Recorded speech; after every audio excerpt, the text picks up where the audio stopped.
All right, Green River Ordinance right there with Red Fire Night. 901, meet the candidates here on ourlonestar.com. Mornings with Lone Star Community Radio. You hear that typing? I hear that typing. That's Nathan Arizandi, of course, with Montgomery County Lifestyle, looking at your questions.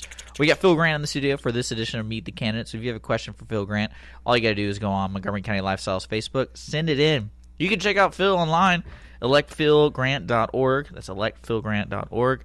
Good morning, Nathan. How are you doing? I am doing pretty deck-gum good today, buddy. Deck-gum good. Deck-gum good.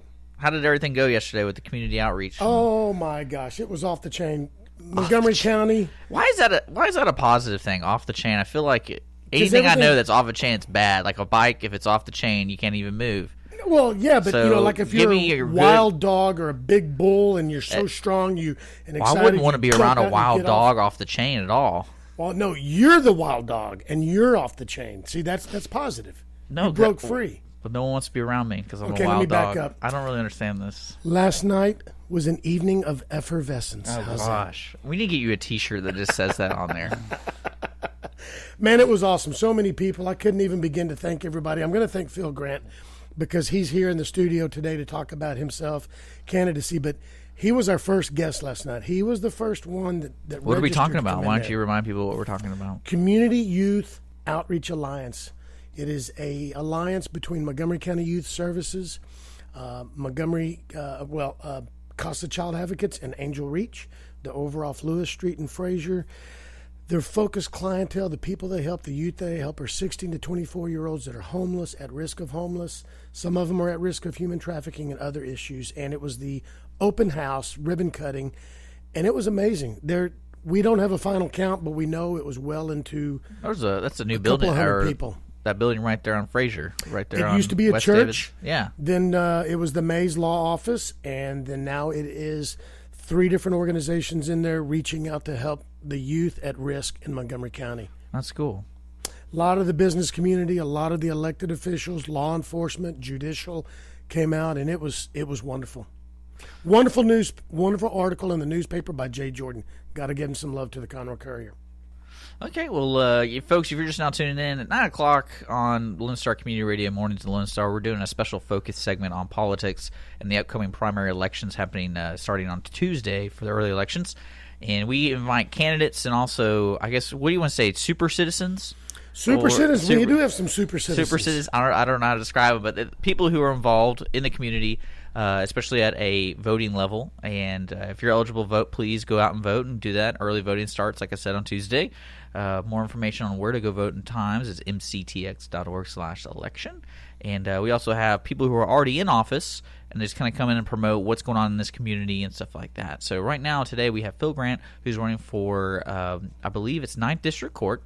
And Phil, how are you doing this morning? I'm doing well. How are you? Man, I'm doing okay. I was right before we went on the air. I go, man, I'm so thankful that we have a coffee shop next door because it's those mornings you have are slow, and we're transitioning to FM, and I'm working really late, and just it's amazing how much stuff you have to do, and it never seems to stop. Right. And I imagine you being I drink a lot of coffee these days too. Yeah, I imagine you running. You're running Yes. for judge. I'm running for judge. Are you an assistant DA? Is that the correct term? I'm the first assistant district attorney over at the DA's office, yes. And so you're always busy.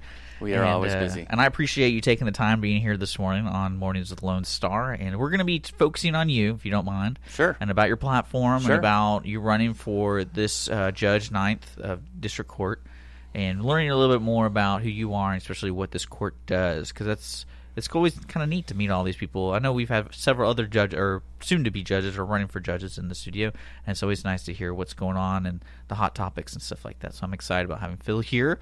Again, if you have questions for Phil, Montgomery County Lifestyle has a Facebook. Like them, and you can send a message. And Nathan's right here typing on his keyboard, ready to go. Let's kick it off by introducing Phil. Phil, if you don't mind, go in your background, and especially like who you are, if you have family Sure. or things like that, and then move in towards your education and everything like that, and see if you're qualified. Sure. I'm a military brat. My dad was a Marine Corps officer. He retired as a lieutenant colonel after 26 years in the United States Marine Corps. We moved around a lot, spent some time in California, and then mostly on the East Coast, Georgia, North Carolina, and Virginia. I went to 10 different schools before I graduated from high school. Tells you a little bit about how often we moved around. But we were always Texans. My dad grew up in the San Antonio area, Alamo Heights area, so Christmases and summers we spent at my grandparents in San Antonio. So I always had that Texan identity, even though I was moving around a lot. So I finished high school in Virginia Beach, Virginia, where my dad was stationed at the time, and went to college at the Virginia Military Institute in Lexington, Virginia, and I received my bachelor's degree in economics and business, and then came back to Texas finally and went to the University of Texas for law school, where I graduated in 1996. Immediately went to work at the Harris County District Attorney's Office upon graduation, and have been a prosecutor in the District Attorney's Office for about 20 years now, the last 7 of which I've been honored to be the first assistant here in Montgomery County. One thing I know a couple of people who are in not just this DA office, District Attorney office. Also, I know some folks over in Galveston, and to me, it takes a special kind of somebody to decide to do what you guys do, especially when their attachment to the law, especially protecting the citizens in the area. Why did you decide to go straight to it? Well, I'm one of those. I'm very blessed, I think, that from a young age I was exposed to the law and to the legal process by a teacher in 8th grade. Nobody in my family is a lawyer. Nobody I knew was a lawyer. She had a unique project one semester and we did a mock trial, and I was the prosecutor in the mock trial. Yes, I won the case, so I was undefeated in 8th grade as an attorney, so that was very exciting. But it just kind of piqued my interest and really got me focused on law enforcement and public safety. And being an attorney, I also had the opportunity in college to intern with the Dallas District Attorney's Office.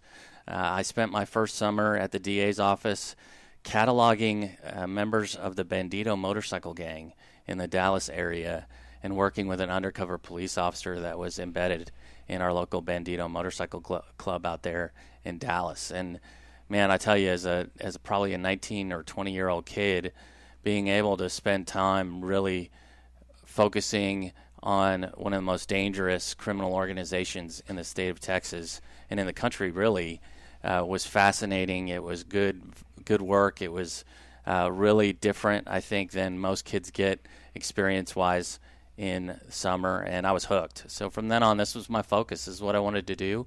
And so I was very determined to focus on criminal law in law school, and I did, and continued to intern and focus on that, and graduated and went right to the DA's office, and I've been loving it ever since. It's a really great job. You come to work every day knowing that you're helping people. And yeah, we see some dark stuff, but at the same time, we know we're making a difference, and that's why it's such a great job. Well, and the way I look at what you have to do as well, it's not always you looking at, the police bring you something and you look at the evidence and say, we're going to get this guy. We're going to nail this guy. Right. Don't you have a softer side, for lack of a better term, a more realistic side? You have to look sometimes and go, time out. Right. This is not what it all appears to be. We're not going to press charges, or we need to do something. Explain that side, because a lot of times I don't think the DA's office gets a fair shake. They just think you guys are, big bad boys, which we need that, and we want that. Tell me about the other side. Well, when you become a prosecutor, you take an oath, and it's to seek justice. It's not to convict people. It's not to send people to prison. It's to seek justice, and justice can look a lot different depending on what type of case you're dealing with and what type of defendant. A couple of examples on things that I've been able to do in my career. When I was in Harris County as a misdemeanor court chief, I had a kid who was arrested for criminal trespass, and he'd been going in and out of people's houses in the Houston area without permission, obviously. And they called him in, they arrested him, and he was sitting in a stranger's house, petting their dog and eating some food out of their refrigerator. And that's obviously a scary, scary situation for folks. Strange people coming into your house uninvited, that's scary.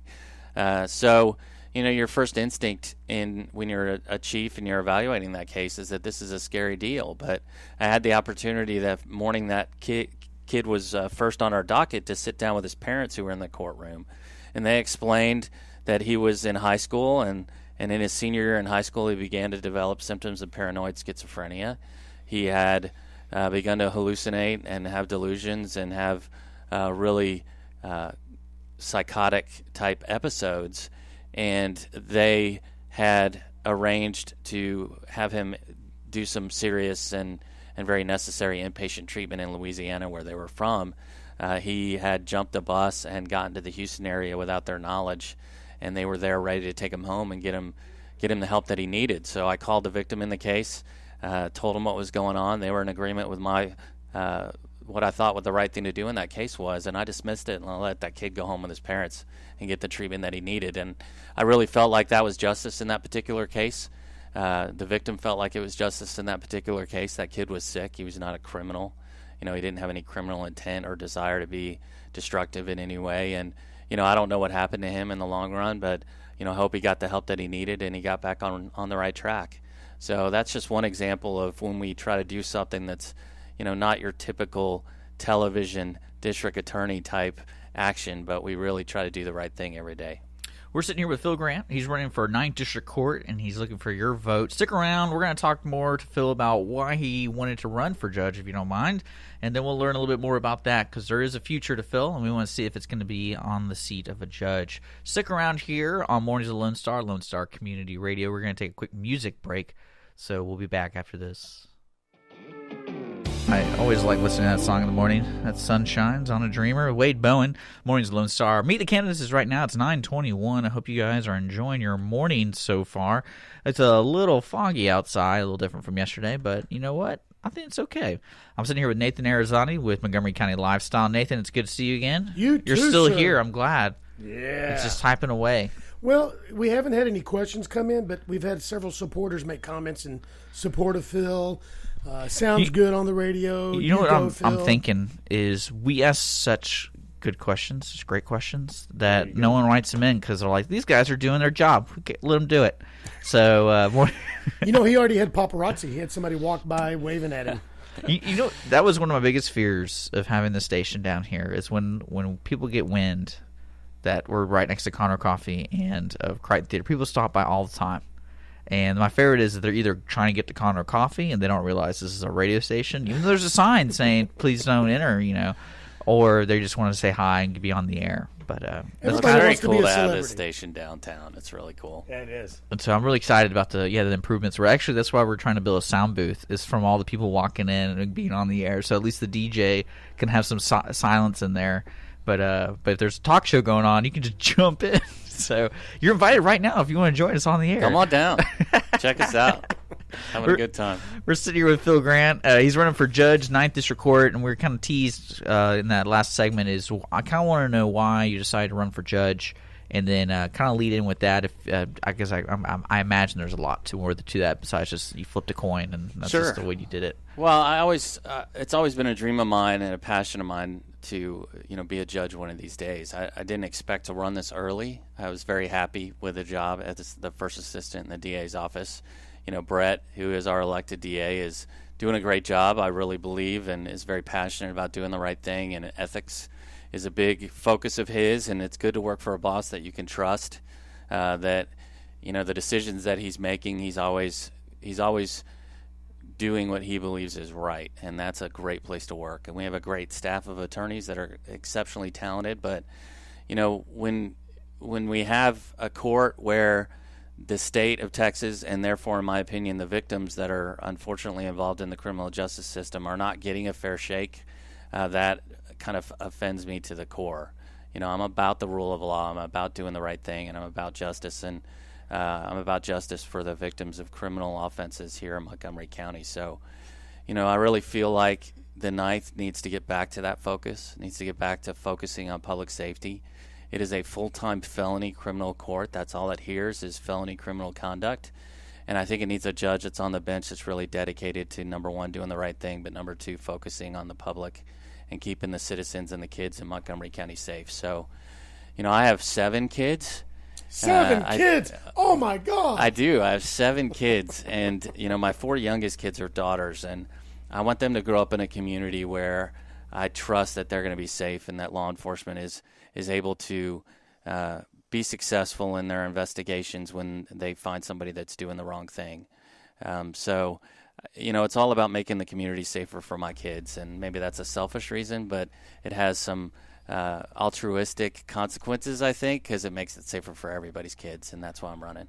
Well, one thing too that kind of is interesting from your perspective, because you work with the district attorney's office, is that transition to judge. How can you explain to people where you're being in a position where you're hearing both arguments now, and you have to take both arguments as face value? Being a district attorney, you have that mindset for so many years of how you run your court or run the courtroom, because I don't know how you say it in your term, but now you're holding the courtroom Sure. when you're judge. So can you kind of tell me, how does that happen? Like, I know it's going to be a slow transition, or is it something that you kind of prepare for, or do you have a mentor that's a judge maybe? Or I just don't know how people can transfer positions in their career into something that's kind of completely almost opposite of what they've been I don't think it's doing. opposite at all, to be honest with you. Okay. I mean, I think it's a pretty easy transition, but you asked about mentors, and we have some really fantastic judges here in Montgomery County that are doing a great job. Judge Mychalk and Judge Hamilton are going to be our senior felony criminal judges, ones that have been doing it the most, and I will learn at their feet. I mean, they really are doing a great job, and they both have strengths that I think I need to work on, as a judge. But, you ask about that transition from prosecution to being a judge, and really the only thing that you're giving up when you make that move is that you're giving up being an advocate. You become a referee. But the goal is still the same. I talked a little bit earlier about doing justice, and being a prosecutor means you should seek justice. As a judge, you're doing the same thing. You have to follow the law as a district court judge, which as a prosecutor you have to do. You have to look at both sides, which if you are a good prosecutor, you already do. The difference is that you just have to move your mindset away from being an advocate for either side to being a referee. And if you're doing it right, you're really just there to call some balls and strikes, and you're to let the system work. The system works its best, and we know we get the right result, and we know we get justice every single time if everybody who's in the courtroom is staying in their position. If your defense attorney starts trying to play judge or trying to play prosecutor, things get out of whack. If the judge is trying to play prosecutor or trying to play defense attorney, things get out of whack. The prosecutor's got to be a prosecutor. It's not our job to be the defense attorney or the judge. So there are 3 parts to every criminal case, 3 roles, and they've got to be filled by people that are committed to staying in their lane and playing their position and not getting out of position. And if everybody does that, the system works best. So I'm excited to transition to being a judge. I think it'll give me some more opportunities to pour into people that maybe are struggling with addiction issues or homelessness, like we saw at the event last night. To learn that there's 100 kids in our community plus that are homeless. Ages 16 to 24. That blows your mind.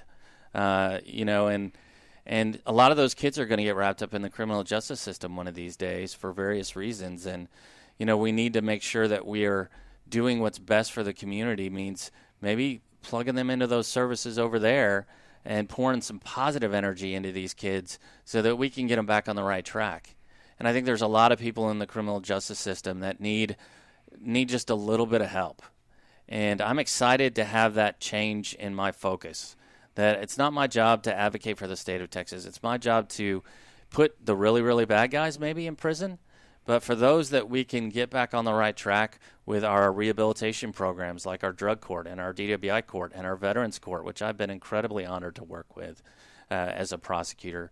We've got a lot of good rehabilitative programs that can really get some of these people back on track. And I look forward to pouring some positive energy into these folks and making an investment in them, spending my time investing in those that we can help and getting them back on the right track. One of the questions I wanted to ask you, I've gone to a lot of these forums. I've seen a lot of the questions. I've seen a lot of the stump speeches that you and your opponents have. And this isn't about also whether I've already picked somebody that I support or not, but here's the things I hear, and I want you to tell me what you think are most important for you. Sure. I hear one candidate maybe saying that jail overcrowding is a judicial issue and you can help. I hear another one say, nope, it's not really a judicial issue. That's not really my problem. I can hurt it, but I can't really help it. Then we hear people talking about, I'm going to be a full-time judge and work 40 hours a week. Right. You would think that that's going on now. Anyway, I mean, to me, it doesn't need to be a big thing. And then when I hear things about whether you've been a prosecutor for too long, you're too hard, whether you've been a defense attorney, I've been a defense attorney and I can do this, and then one of the other people says, well, I've never done either one. Right. So I know I kind of threw a lot of trash out there, but disseminate through it and tell me, what is Phil and all that? Okay. I think because this is a full-time felony court, you need somebody with experience. And while I appreciate Mr. Yalik, and he's been a gentleman, he doesn't have experience in the criminal field like the other two candidates do. And Ms. Bim doesn't have the experience that I do. So, I think that experience in the criminal justice system is an absolute necessity if you're going to be the judge of a full-time felony court. And bringing that experience and bringing that work ethic to the court will positively impact our jail population. So I think they're all related. And it isn't necessarily a judicial issue alone that we have an overcrowded jail, but certainly the fact that we have a judge or judges that are not showing up for work and are not trying cases and are not having regular dockets, that has a huge negative impact on our jail population. And it's not fair to the state. It's not fair to these defendants that are sitting in jail waiting for their trial. They need to be either moving on down the road in the criminal justice system, or they need to be free from these accusations of criminal conduct sooner rather than later. So I think they're all related. I think they're all important issues. But yes, the judge in the ninth can make a positive impact on the jail overcrowding issue, and I plan on doing that. We're sitting here with Phil Grant. He's running for judge, 9th District Court, folks. We'll be back. You can check him out online at electphilgrant.org. That's electphilgrant.org. When we come back, we'll talk more with Phil and about the upcoming elections. Stick around. Somebody's Are we going to call the paparazzi back in because she has gifts? Well, yeah, once we go off the air. Why always do that? I always do that. We're just hanging out. Mornings at Lone Star. We'll be back. Zach Wilkerson, Lane Highway. Mornings at Lone Star, our at LoneStar.com. Meet the candidates with Nathan Arizati of Montgomery County Lifestyle. And, of course, Phil Grant, who's running for judge of the 9th District Court. Got that right. And we're going to jump right back into it because we got the Cindy Cochran Show coming up in a bit at around 10 o'clock. Phil, the question I always like to know is, these people running for judge, a lot of them have never been a judge. Right. And to me, when you're changing occupations almost, or you are changing occupations. Sure. There's really not a class you could take. I bet there is a class somewhere around this world. There is a class. So I bet there is a class, yeah. But it's more of it's like you need a mentor and you need a class and you need education. But it's also when people get voted in, you're day one. Like you're like, there you go. Here you go. They shove you in. So my question for you is, in a generic way, what qualifies a judge? And especially what qualifies a 9th District Court judge? Well, again, this is a full-time felony criminal court by assignment from the judges. And that means all it's going to handle is felony criminal conduct, which are the most serious of criminal offenses. So I think there's two things that you really need to look at and when you're determining who is qualified to be a judge. And number one is experience. They have to be as much of an expert in this field as they possibly can. And that's why the judges specialize. There's been a lot of talk in different races about specialization and why judges have done it in certain courts. And their decision is based on, number one, efficiency. It's more efficient. But number two, they want the voters to be able to vote in people for these positions that are experts in that field. So, God forbid you have to end up in a criminal courtroom. You want a judge who's up there, who's seen it all, knows it all as much as possible, and is an expert, so that you get the fairest possible experience. So you're looking for somebody that's an expert in criminal law. I'm the only one in this race who's board certified in criminal law. And what is board certification? It's an additional test and qualifications that you have to get. And the way you do it is you get recommendations from judges that you've tried cases in front of, defense attorneys that you've tried cases against, and you have to prove that you have a certain level of experience in number of cases and trials that you've handled. And I've handled over 100 first-chair felony trials, all the way up to capital murder cases. So I took that test back in 2007. I've been board certified since then. And again, I'm the only one in the race that is. And so I think experience-wise, that's important. Expertise, that's number one. So I believe that I'm the best candidate under that evaluation. Now, the second thing I think you need to look at when you're trying to figure out, okay, is this person going to be a good judge? I think you look at their demeanor and their professionalism and their maturity, and just to see if there's somebody that can handling these really, really significant cases. I have handled some of the most, or been a part of some of the most complicated and high publicity and issues that the district attorney's office has handled over the years. Adrian Peterson, for example. I encourage people to go back and look at the press conference we held on the Adrian Peterson case, because that was my main responsibility. And, I had several defense attorneys come up to me afterwards and say, that was one of the most fair press conferences that a district attorney's office has ever had in a high publicity case. And, I think that demonstrates my professionalism, my commitment to following the rules, my commitment to doing the right thing, even in cases where we could have taken advantage of that opportunity to promote our office or promote ourselves individually, and we didn't. We kept it focused on what we were allowed to keep it focused on, and try to be professional about it. So maturity and demeanor is number 2, but experience number 1. I think that's what the community needs to look at. And, when you talk about whether or not a prosecutor, a guy who's been a prosecutor for 20 years, can really make that transition successfully, I think the obvious answer is yes. If you look at other jurisdictions, you see that prosecutors become defense attorneys, prosecutors become judges all the time. It's a very natural transition because, like I said, we're focused on doing justice every day. So, yes, we transition from being an advocate for justice to becoming the referee in that search for justice, but it's still the same goal. So it's really just transitioning your focus and your role. And so, as my job as the first assistant, it's been my job to sit down with defense attorneys in some of these most complicated matters like capital murder cases or other cases and try to work out a resolution. And the reason that I'm supported by a large portion of the defense bar is they have found me to be fair. They don't always agree with the decisions that I make, but they believe that I've considered everything and I've given them a fair shake. And that's what they need from a judge. They need an opportunity to present their facts, to present their evidence in a fair and professional environment, and then they know they get justice for their client that way. And a lot of the defense bar here knows, even though I'm very much public safety focused, they're going to get a fair professional shake in the 9th District Court if I'm the judge. That seemed like a good answer. That was kind of strong. I got to go back to one thing that he said about being board certified.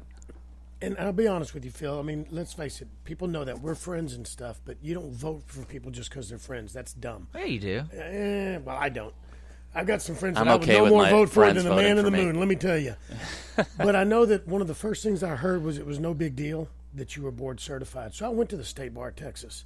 In Montgomery County, as of 2 weeks ago, there's only 18 board certified criminal attorneys. Well, I think it is a big deal, and I understand that people that aren't board certified have got to say stuff like that. But, you have to have a certain minimum number of cases that you've tried, a certain number of things that you've handled. And we've had attorneys in our office that are very, very good attorneys that have done a great job representing the state of Texas, that the Board of Legal Specialization has said, sorry, you just don't have enough experience, and they don't even let them sit for the test. So, it requires a large volume of cases handled, and they do a very thorough job of evaluating your credentials and checking you out, not only through people that you're friends with or colleagues with, but people that you've tried cases against. And you have to get recommendations from defense attorneys that you have tried cases against.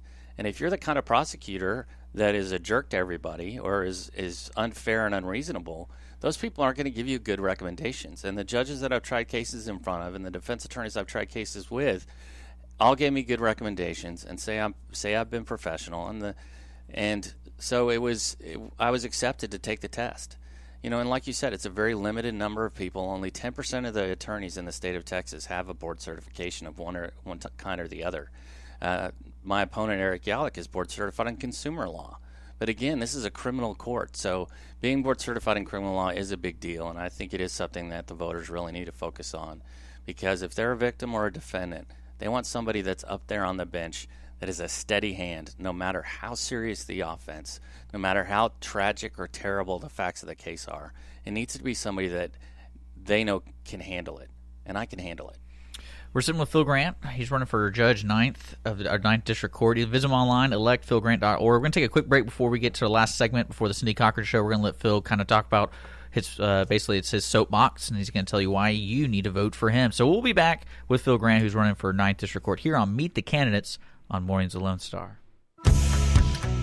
Mornings of Lone Star here at OurLoneStar.com, Lone Star Community Radio. Sitting with Nathan there as we're closing out this Meet the Candidates segment with Phil Grant, who wants to run for 9th District Court Judge. Visit him online at electphilgrant.org. Phil, we're going to wrap this up. You have about 3 minutes to tell us why we should vote for you. Go ahead. Well, I think, one of the things that people can do when they're evaluating a candidate is look at their support and where their support comes from. And I'm very blessed to have the support of our local first responders, both firefighters and law enforcement. Those are the endorsements that mean the most to me. The Montgomery County Law Enforcement Association, CLEAT, COPS, all organizations that represent police officers and work with police officers in this county and in neighboring counties. I'm also supported by firefighters, which is, everybody's hero is a firefighter, right? I know the police get a little jealous about that, but I'm supported by the local firefighter organizations as well, the Conroe Firefighters Association, as well as the Woodlands Firefighters Association and a couple others. So I'm supported by Tommy Gage, our sheriff. Obviously, the district attorney Brett Ligon is a great friend of mine, and he's very supportive of my campaign, despite the fact that it'll be hard for me to leave when it's time. I'm also supported by your local constables. So, those endorsements mean a tremendous amount to me, and I have a lot of support from other community leaders, the mayor of Conroe, the mayor of Oak Ridge, some leaders like J.R. Moore, our former tax assessor collector, has been on my campaign since the beginning. Those are all people that have worked with me and have seen my level of experience and my commitment to public safety. And they know that if I'm on the bench in the 9th District Court, I'm going to be making decisions that are in the best interest of the citizens of Montgomery County. And, they can trust me to handle those serious matters with maturity and with professionalism. And, I just want to say thank you to all of them, all those people that have stepped up and supported me from the beginning, like Tommy Gage and like Brett and like all the other community leaders that have stepped up. It's been a real honor. And whatever happens on March 1st, this has been a great experience, and I look forward to serving these people as the judge of the 9th District Court. Well, Phil, thank you so much for coming in. Thanks for having me. And if you're just now tuning in, we have Phil Grant, who's looking for your vote on Judge 9th District Court. Don't forget, early voting starts next Tuesday, or the upcoming Tuesday. And if you're, like I said, just now listening in, we'll be podcasting this interview with Phil very soon on OurLoneStar.com, on our SoundCloud and YouTube pages. Nathan? There's one question we forgot to ask him. Boxers or briefs? Oh, my Lord. Not going there. Phil? Yes. Did you order a Code Red? Oh, please. No. Stop. Okay, we're gonna be going out of here. Coming up next is Cindy Cochran with the Cindy Cochran Show. So stick around here on Lone Star Community Radio. Thank you for checking out a podcast on Lone Star Internet Radio. Lone Star Internet Radio is Montgomery County's community radio station, broadcasting from the heart of Conroe, Texas. If you are interested in sponsoring a program for Lone Star Internet Radio, just visit us online at irlonestar.com or message us on Facebook. We are always taking song requests on Twitter, and if you are interested in getting involved with the station, by either hosting your own show or if you want to be a DJ, just contact Dick at irlonestar.com. Lone Star Internet Radio, Montgomery County's community radio station.